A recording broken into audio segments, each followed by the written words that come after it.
अस्सलाम वालेकुम स्टूडेंट्स। उम्मीद करते हैं कि आप सब बिल्कुल ठीक ठाक होंगे, खैरियत से होंगे।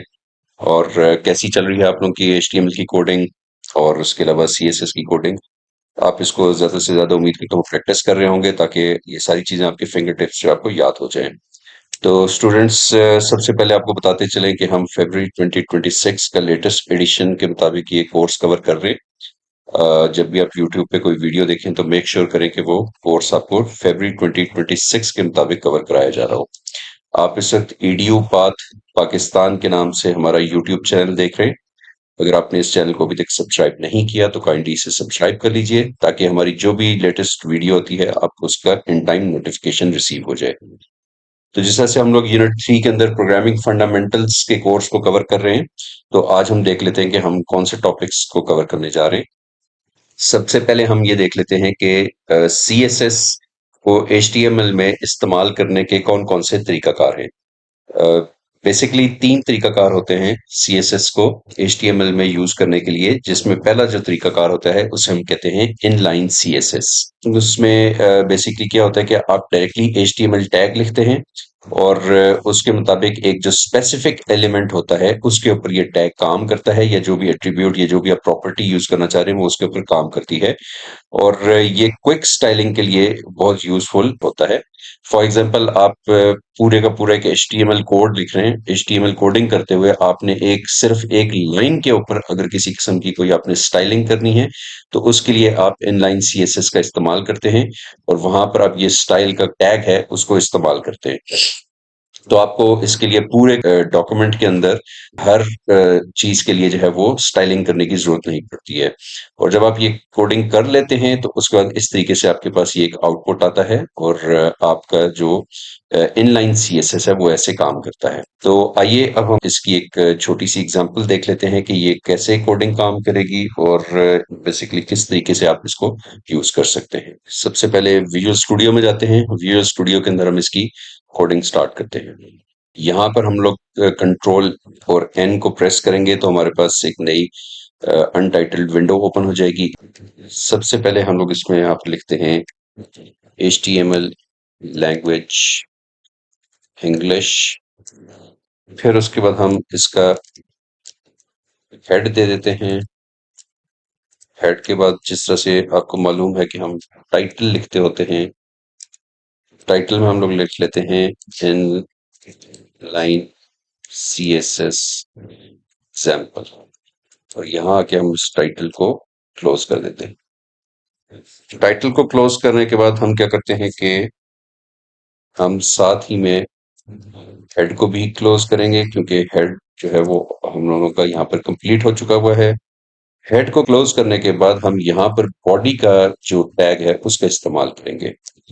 बॉडी का टैग इस्तेमाल करने के बाद हम यहाँ पर एक पैराग्राफ लिखते हैं। आपकी बुक के अंदर जो है यहाँ पर एक बेसिकली आपको जो है वो HTML कमेंट भी यूज हुआ है, बट टाइम सेव करने के लिए हम उस कमेंट को इस्तेमाल नहीं कर रहे।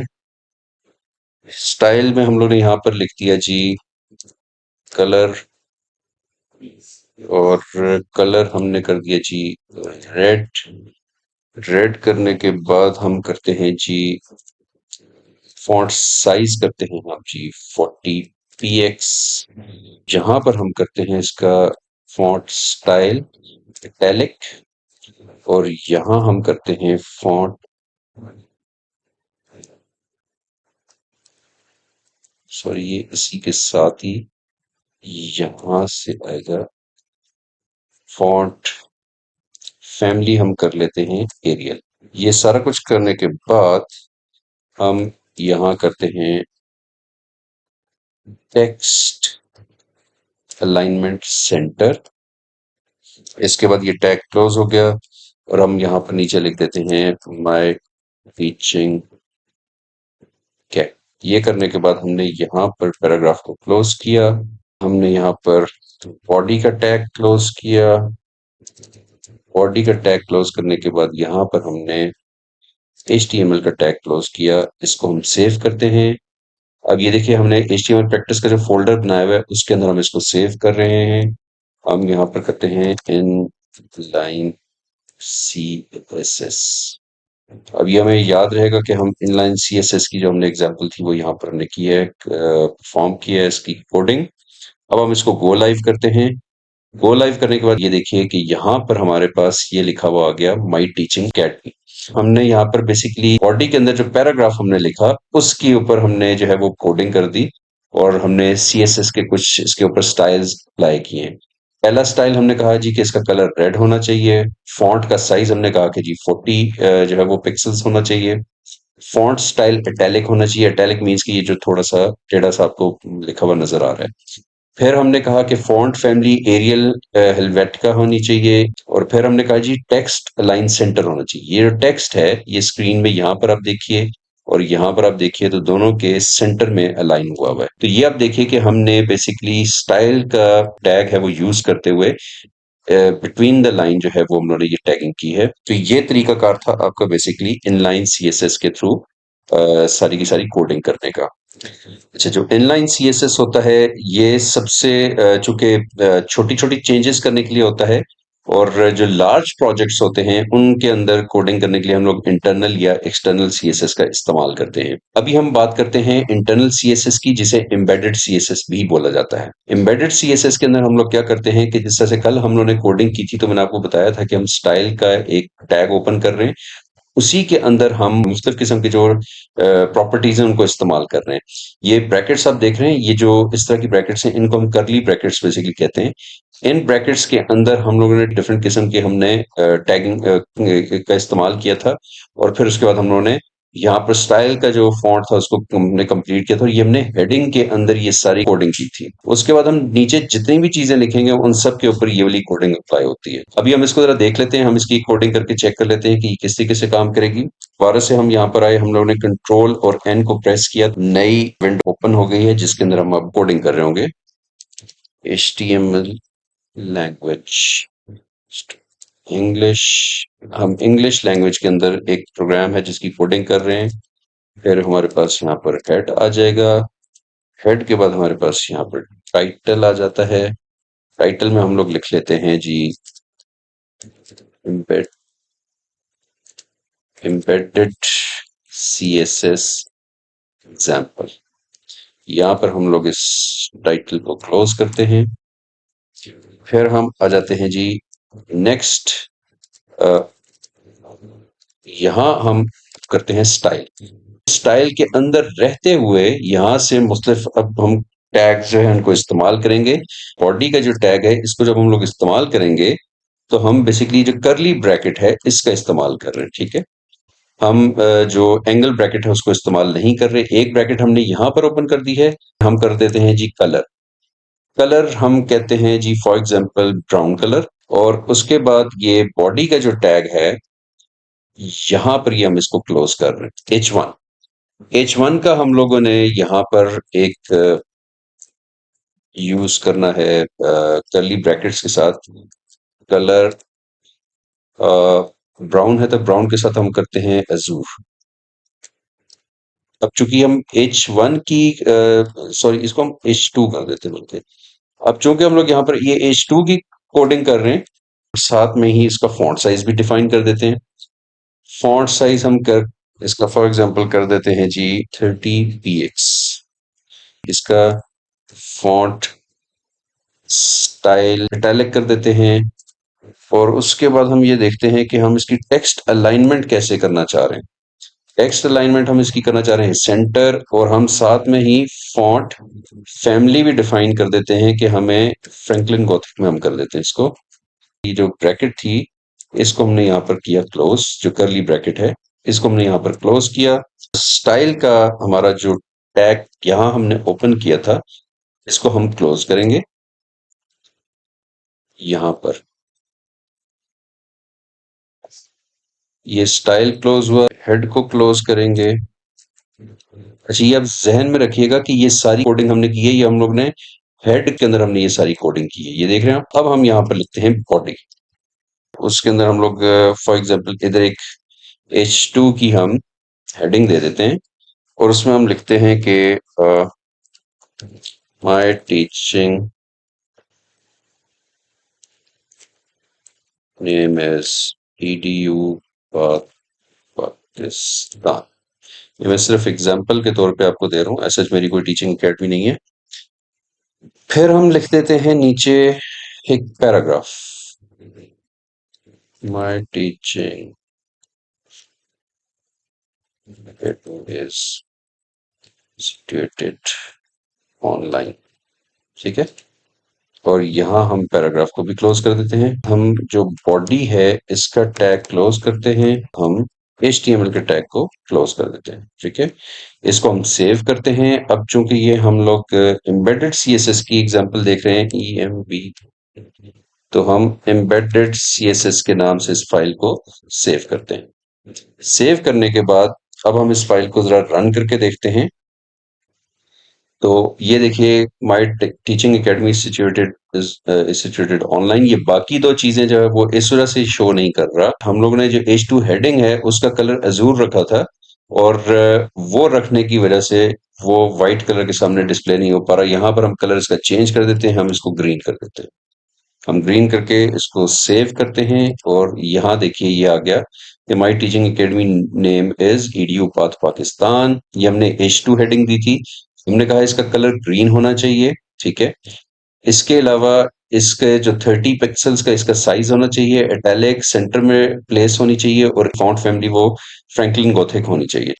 अच्छा, अब ये ज़हन में रखिएगा कि हम जहां-जहां पर H2 की हेडिंग का इस्तेमाल करेंगे, वहां पर सारी इसकी फॉर्मेटिंग आ रही होगी। जहां-जहां पर हम लोग पैराग्राफ का इस्तेमाल करेंगे, मीन्स कोई भी हम लाइन टाइप करेंगे, तो वहां पर इसमें सिर्फ एक हम लोगों ने इसकी जो कोडिंग की थी वो ये थी कि जो बॉडी है उसका कलर ब्राउन होना चाहिए। इसमें क्या होता है बेसिकली कि अब मैंने इस सबसे पहले ये एक पूरी कोडिंग कर ली। अब ये कोडिंग करने के बाद मैं यहाँ पर जितना भी कुछ लिखता रहूंगा, वो जितनी दफा मैं इसके अंदर पैराग्राफ और H2 का इस्तेमाल करूंगा, हर बार ये वाली कोडिंग्स ऑलरेडी उसके ऊपर ऑटोमेटिकली अप्लाई हो जाएगी। तो ये तरीकाकार होता है एम्बेडेड CSS को इस्तेमाल करने का, कि जिसमें आप स्टाइल के टैग के अंदर सारी जो फॉर्मेटिंग कर रहे होते हैं। अच्छा, इसके बाद हम लोग ये देख लेते हैं, इसके अंदर कुछ की पॉइंट्स हैं। स्टाइल्स जो हैं वो स्टाइल के टैग के अंदर लिखे जाते हैं, जैसा अभी मैंने आपको बता दिया, जिसकी वजह से आपका जो पूरा पेज है, पूरे पेज के अंदर जितनी भी आपने फॉर्मेटिंग की हुई होती है वो पूरे पेज पे अप्लाई होती है। बड़ी क्लीन और ऑर्गेनाइज तरीके से ये देखिए, ये जो आपकी कोडिंग हुई हुई है बड़े क्लीन और ऑर्गेनाइज तरीके से हुई हुई है। और एक लाइन जो है उसके अंदर अगर जो कोई चेंज करते हैं तो वो सारी जगहों पर वो चेंजेस अप्लाई हो जाती है। तो ये तरीकाकार था एम्बेडेड CSS को इस्तेमाल करने का। और उसके बाद आपकी आ जाती है थर्ड फॉर्म, जिसे हम कहते हैं एक्सटर्नल CSS। अच्छा, आपने बेसिकली ये करना होता है कि आपने जितनी भी प्रॉपर्टीज अप्लाई की होती हैं, वो कलर है, फॉन्ट साइज है, फॉन्ट की फॉर्मेटिंग है, उसकी अलाइनमेंट है, उसका उसका साइज, ये सारी जो कोडिंग देखी, यहाँ पर इस तरह की कोई कोडिंग नहीं हुई हुई कि जहां पर कोई फॉन्ट का कलर, फॉन्ट का साइज, कोई उसका डिजाइन, ऐसी कोई भी चीज हो, वो यहाँ पर आप नहीं करते। उसके लिए आप करते क्या है कि आप बेसिकली एक अपनी CSS की फाइल बनाते हैं, सारी कोडिंग आप उस फाइल के अंदर करते हैं, और उस फाइल को आप as a reference, as a link अपनी इस कोडिंग में अटैच कर देते हैं। ये सारी चीजें कैसे होती हैं, इनको हम अभी एक एक करके देख लेते हैं। सबसे पहले आपको एक एक्सटर्नल फाइल बनानी पड़ेगी CSS की, जिसके अंदर आप सारी कोडिंग डिफाइन करेंगे कि कलर कैसे होने चाहिए, फॉन्ट का साइज क्या होना चाहिए, उसका अलाइनमेंट क्या होनी चाहिए, सारी चीजें आप एक एक्सटर्नल CSS फाइल में डिफाइन करेंगे। अब एक्सटर्नल CSS फाइल कैसे बनती है, आइए हम उसको देखते हैं। विजुअल स्टूडियो के अंदर आने के बाद हम करेंगे कंट्रोल और N। जब हम एक साथ प्रेस करते हैं तो आपके पास एक नई विंडो ओपन हो जाती है। इसके अंदर अब हम एक एक्सटर्नल CSS फाइल बनाने लगे हैं। सबसे पहले हम लिखेंगे बॉडी। बॉडी लिखने के बाद हम डालेंगे करली ब्रैकेट्स। करली ब्रैकेट्स, अब इसमें ये देखिए कि हमने शुरू में कोई HTML, कोई डॉक टाइप, कोई कुछ हमने मेंशन नहीं किया। हमने स्ट्रेट यहाँ पर बॉडी से काम शुरू किया, और बॉडी में ये सारा कुछ करने के बाद हमने यहाँ पर लिख दिया जी के background,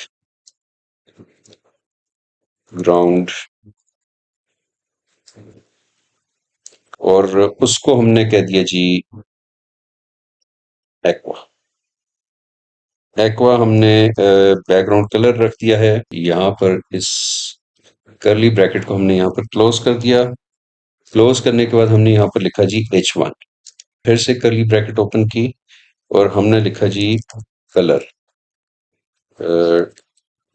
dark dark blue colour हमने इसका यहाँ पर मेंशन कर दिया। हमने कहा जी कि इसका जो फॉन्ट फैमिली है वो हम कहते हैं जी फ्रैंकलिन गॉथिक होनी चाहिए। टेक्स्ट अलाइनमेंट है वो सेंटर होनी चाहिए। मीन्स के H1 जो हमारी हेडिंग होगी उसका जो कलर होगा फॉन्ट कलर वो डार्क ब्लू होना चाहिए।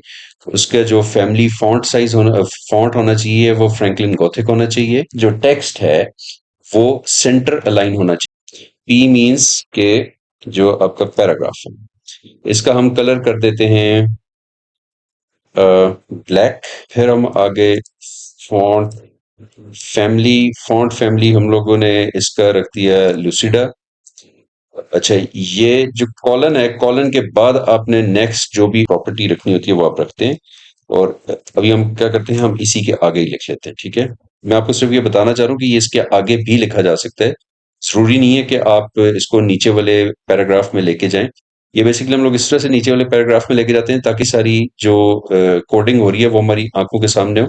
अब फॉर एग्जांपल मैं फॉन्ट साइज अगर इधर ऊपर ले जाता हूँ तो ये फॉन्ट साइज मुमकिन हो सकता है कि स्क्रीन से बाहर चला जाए। देखिए ये बाहर जा रहा है। तो इस तरह से हम करते क्या है कि ये एंटर प्रेस करके हम इसको यहाँ पर लेकर आते हैं ताकि सारी कोडिंग आंखों के सामने नजर आ रही हो। ठीक है, ओके। यहाँ पर हमने इसको किया जी 20 पिक्सल्स। मीन्स के जो पैराग्राफ है उसके फॉन्ट का कलर ब्लैक होगा। उसका जो फॉन्ट फैमिली स्टाइल है वो लूसिडा सैंस होगा। और उसका जो फॉन्ट साइज होगा वो 20 पिक्सल्स होगा। अब हम इसको करते हैं सेव। जब हम इसको सेव करते हैं तो HTML प्रैक्टिस फोल्डर के अंदर हम इसको सेव करेंगे। ये जहन में रखिएगा कि इसको सेव करते हुए जो इसकी सेव टाइप है वो CSS होनी चाहिए। अब फॉर एग्जांपल मैं इसका नाम रख लेता हूं स्टाइल डॉट, इसको मैं स्टाइल कर देता हूँ। ठीक है, फाइल का नाम है स्टाइल और इसकी एक्सटेंशन है CSS। ये मैंने यहाँ पर सेव कर दी। अब ये देखिए जैसे ही मैंने इस फाइल को सेव किया तो यहाँ पर ये स्टाइल डॉट CSS के नाम से एक फाइल हमारे पास सेव हो गई। अब इस फाइल को हम करते हैं इसको क्लोज। इन सारी फाइल्स को हमने क्लोज कर दी। अब हम देखते हैं कि हमने ये वाली जो कोडिंग है ये करनी है। हमने एक्सटर्नल CSS फाइल तो अलग से बना ली है। अब हमने ये कोडिंग करनी है। और हम ये देखते हैं कि ये एक्सटर्नल CSS फाइल जो है मुझे किस तरीके से ये कोडिंग करने के ऊपर क्या रिजल्ट डिस्प्ले करेगी। अब हम यहाँ पर दोबारा से आगे हमने यहाँ पर कंट्रोल और N प्रेस किया तो हमारे पास एक नई फाइल ओपन हो गई। अब इस फाइल के अंदर हम लोग कोडिंग करते हैं। यहाँ हम प्रॉपर कोडिंग कर रहे हैं डॉक टाइप HTML, यानी कि हम जो एक ये पूरा डॉक्यूमेंट बना रहे हैं जो कि HTML का डॉक्यूमेंट है। फिर हम यहाँ पर इसकी लैंग्वेज डिफाइन कर देते हैं इंग्लिश। हेड डिफाइन किया। अच्छा, यहाँ ये ध्यान में रखिएगा कि तो सबसे पहले आपने वो लिंक देना है जिस लिंक के ऊपर आपकी ये वाली फाइल पड़ी हुई है। सबसे पहले हम लिखेंगे link.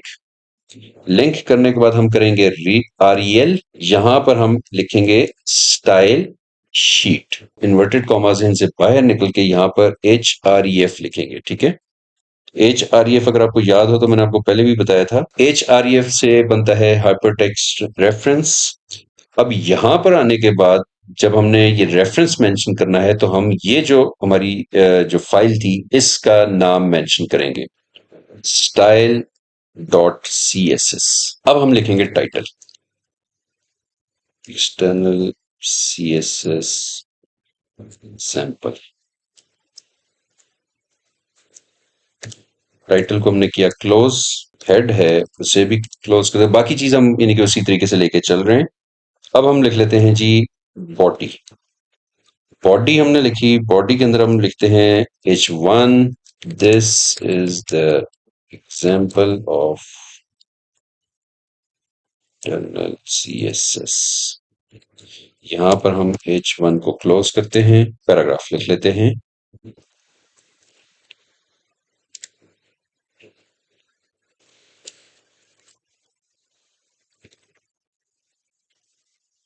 One of the best utilities of HTML coding. It automatically applies all the attributes on the whole website on the whole website least possible time। यहाँ पर हम लोग इस पैराग्राफ को क्लोज कर देते हैं। ये बॉडी का टैग था, इसको हमने क्लोज किया। फिर बॉडी के टैग के बाद हम लोगों ने जो HTML का टैग था उसको क्लोज किया। इसके बाद हम इस फाइल को सेव करते हैं, क्योंकि ये फाइल अभी तक हमने सेव नहीं की हुई थी। अब हम आ जाते हैं जी